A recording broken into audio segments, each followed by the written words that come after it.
Hi YouTube and welcome back to our channel. Now before we get into today's case, I just want to send a little bit of a reminder to please subscribe to our channel if you enjoy the type of content that we post. We post 2 to 3 times a week, so we like to focus on stuff like true crime, unsolved mysteries, the paranormal, cryptozoology, anything that would technically give you the heebie-jeebies. So if you enjoy this type of content, I would please ask that you guys subscribe, hit the like button, and leave a comment below. Let us know what sort of topics you're interested in, any stories that you think we should talk about. If you guys have any feedback for us, it would be greatly appreciated. Now, today's story is one that has been with me for the better part of 10 years. And that's only when I actually first heard about it. This story actually takes place in the year 2000. So it did happen quite a while ago. And the reason I think it stuck with me so much is just because of how odd the circumstances of it were. It struck me as a very weird case, very unusual for sure. And the fact that it happened to a young child definitely didn't help. Now, before we get into the story, I just want to insert a small disclaimer that we mean absolutely no disrespect to the family of the victim. We are actually trying to bring attention to this case because it has been unsolved for over 20 years now. So all we're really doing here is talking about the facts that we found online. We've done some thorough research. We've included updates from as recent as 2020. So we just want to reiterate that we mean no disrespect. We just want to bring attention to this case. So this story is about a little girl called Asha Degree, and she was actually born on August 5th, 1990.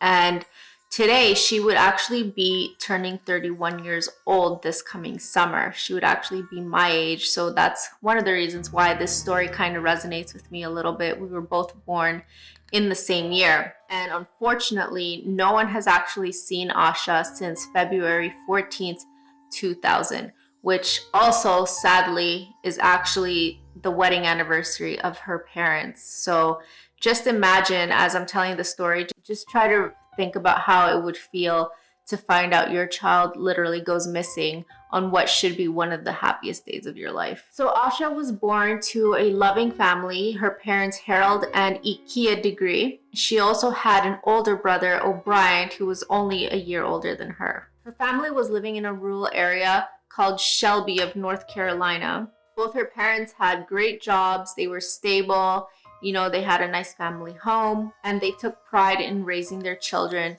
in what they considered to be the right way. This meant keeping their children away from negative influences, being consistent members of their church, believing in God, praying, and it also included not keeping a computer inside the house.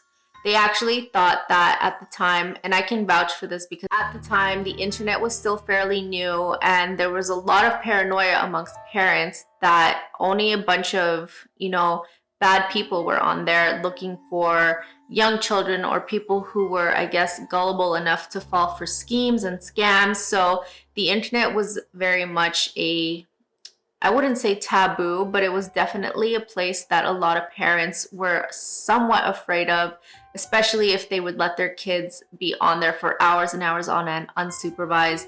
A big thing back then was parents telling children, don't talk to strangers online, meet up with people online. It's funny because today we do all of the opposite things. Like we call a car on Uber, and then we get into a car with someone we've never met. We meet people on dating apps, on Tinder. It's just everything is literally the opposite of the culture that Asha was growing up with. Now, the decision to not have a computer in the house was actually fine with Asha, and this is according to her parents. She didn't really mind that decision at all. Her parents described her as being a super shy girl, but also well-mannered. And it's also important to note that Asha actually had a really big fear of dogs. It was such a big traumatic phobia for her that her parents said that she actually had a fear of going outside on her own because she thought that she would actually end up running into a dog. Being the good student that Asha was, she was actually also on the basketball team at her school. And actually, a few days before she went missing, she and her basketball team had a pretty big game. And on that night, they were playing, and Asha accidentally, I guess she missed the play or made a mistake while they were playing this game. and she basically ended up losing a shot, and this had actually cost her team the game. Now, it's said that Asha took this pretty badly. She was seen crying at the game, and she kind of blamed herself for losing. Really, really sad, you know, like looking back now, just a different perspective, you kind of just realize it's just a game. It's just made for fun. It's not that serious. But to her, it actually meant a lot. And she really did blame herself for losing this game. So she cried it out a little bit. And by the time her brother's game came up next, she was reported, or her parents reported, that she was fine and that she was in good spirits again. So there was no abnormal behavior after her little fit of disappointment. So on Sunday, February 13th at approximately 8 p.m., Asha and her brother went to bed. And at this point, because they were both still fairly young children, so on February 13th, this was a Sunday at approximately 8 p.m., both Asha and her brother went to bed in the bedroom that they actually shared together. Because they were both so young, this was normal, this was fine. Asha was only 9 and her brother was only 10. About an hour later, the power actually went out in the house, and it didn't come back on until a little bit after midnight. It was reported as not coming back on until 12:30 a.m. This ended up prompting Asha's father to go check on the kids to make sure they weren't afraid, to make sure things were okay. He went in to check on the kids a few minutes after the power went out and reported that the kids were fine. They were both sleeping. There was really no sign of anything wrong at that time. Harold did one more check at approximately 2:30 a.m. just to make sure the kids were okay, and then he went off to bed himself. And at this point, he also reported that the kids were fine. They were still sleeping in their bed, nothing. So he went to bed calmly, knowing that the kids were safe. So sometime after 2:30 a.m., after Asha's father had gone in to check on the kids, O'Brien, which is Asha's brother, recalled hearing some movement coming from Asha's side of the room.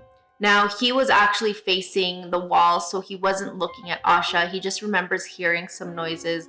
And because he was so young and he was kind of just still sleeping, he was in and out of sleep, he kind of brushed off the noises and reasoned with himself that this was probably Asha just tossing and turning in bed, maybe changing sleep positions. So he really did just kind of ignore these sounds and went right back to bed.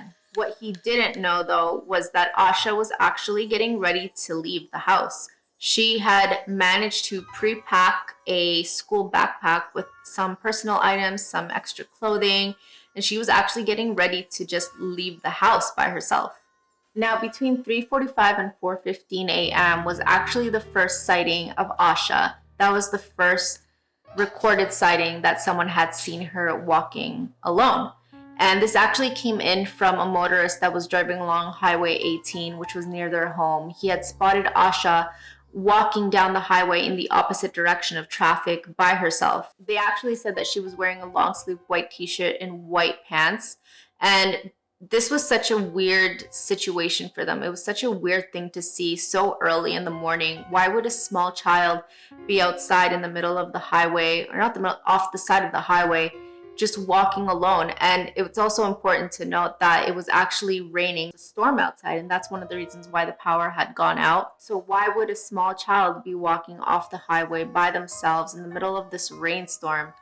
So the driver decided, okay, there's something off here. So they decided to turn back around and head in Asha's direction to go see what was wrong, if she needed help. They obviously wanted to bring her back to safety. So he circles back, and as he's approaching Asha with the car, she sees that he's coming towards her. So this spooks her, and she ends up running off the highway into the forest that was actually off the highway. She ends up running into this big dense forest, and the motorist didn't chase her. He kind of just called the police and reported the sighting of Asha. At 5:45 a.m. on February 14th, Asha's mom went into the kids' bedroom to wake them up and get them ready for school.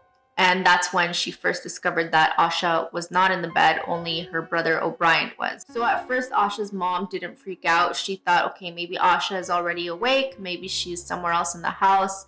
So they started looking throughout the house. They're calling out for Asha, but she's not answering. And one room by room, they're searching for her. And the less rooms there are, the more they're starting to freak out and wonder what's going on. Harold, Asha's father, actually thought that Asha might have just gone across the street to her grandmother's house. So he goes over there, knocks on the door, and asks them if Asha's there because she's not at their house. And fortunately, they end up telling him that no, she hasn't been there. They haven't seen her. This is the point where they actually start fully freaking out and they end up calling the police. By 6:40 a.m., there was actually a huge search going on for Asha. It was actually reported in a few articles that by 7 a.m., the entire neighborhood was awake and searching because of the screams that Asha's mother was making looking for her daughter. By the end of that same day, no searchers were able to find anything of Asha's. There was no clues. There was nothing left behind. It was also reported that there was no signs of break-in entries, led people to believe that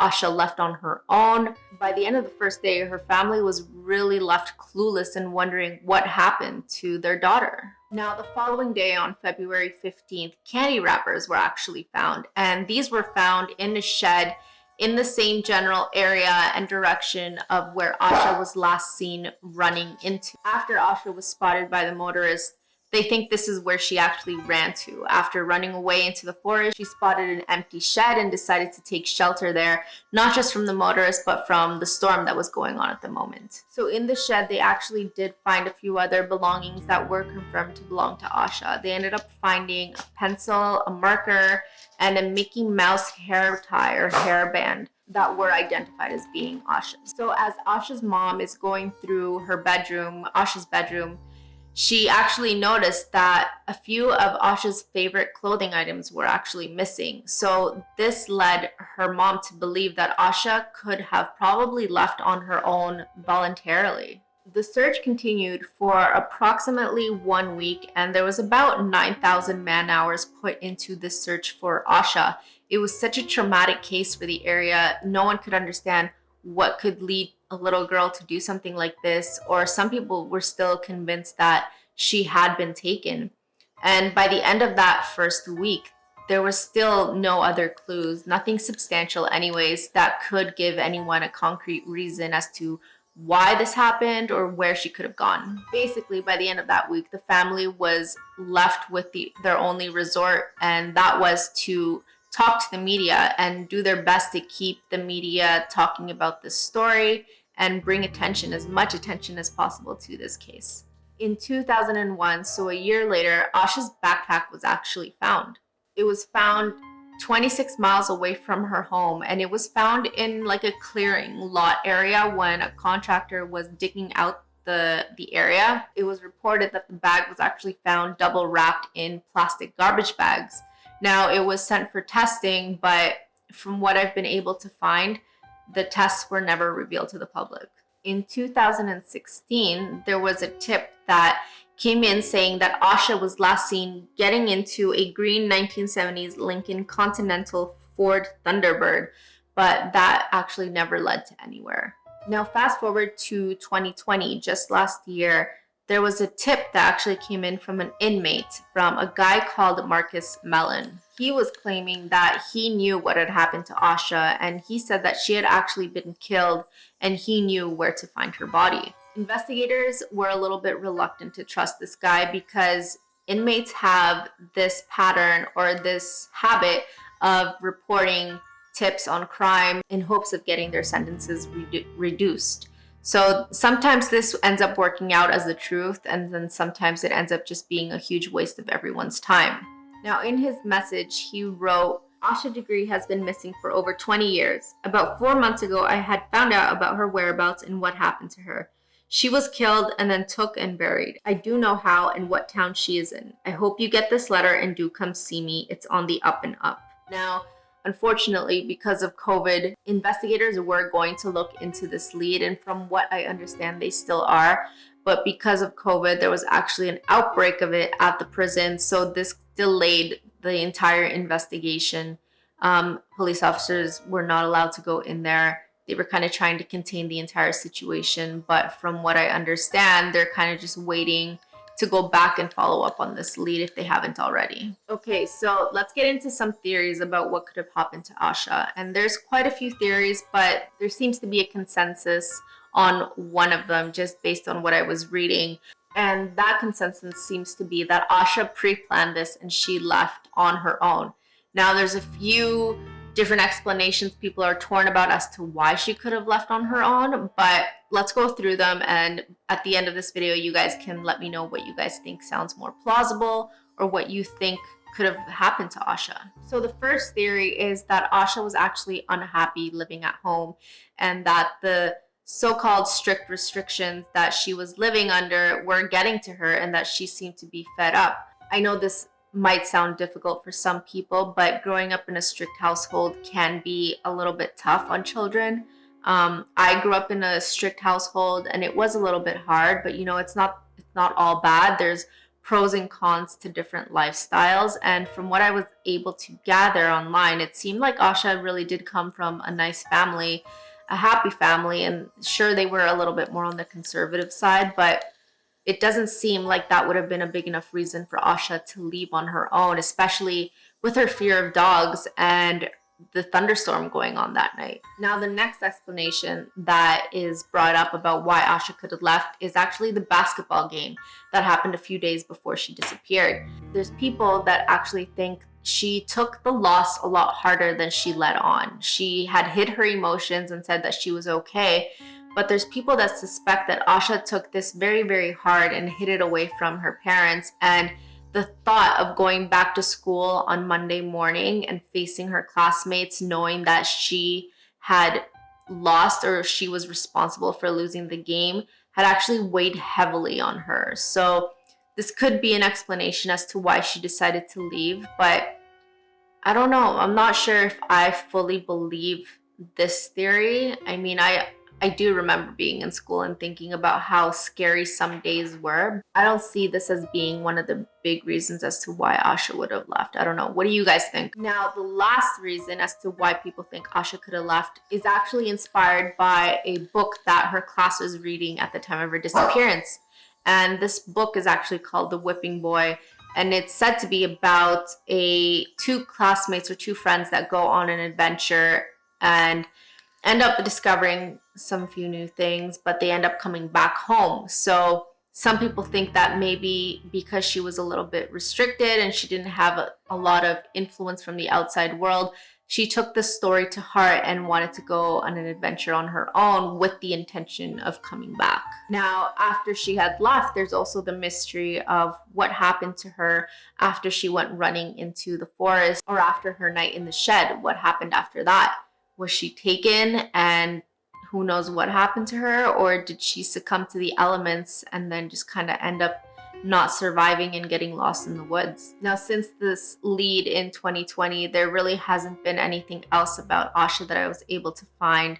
Every year, her parents on February 14th, instead of celebrating their wedding anniversary, they actually hold an anniversary of Asha's disappearance, which is actually a march in hopes of bringing more attention to the case and holding on to hope that Asha is still out there somewhere and she's going to come back one day. So that's where Asha's case is currently. There hasn't been many new developments, and I know this is like a very frustrating way to end this video. Like I said at the beginning of the video, this is probably one of the reasons why it stuck with me for so long, because it just doesn't make sense. There's so many unanswered questions. No one has any idea what actually happened to Asha.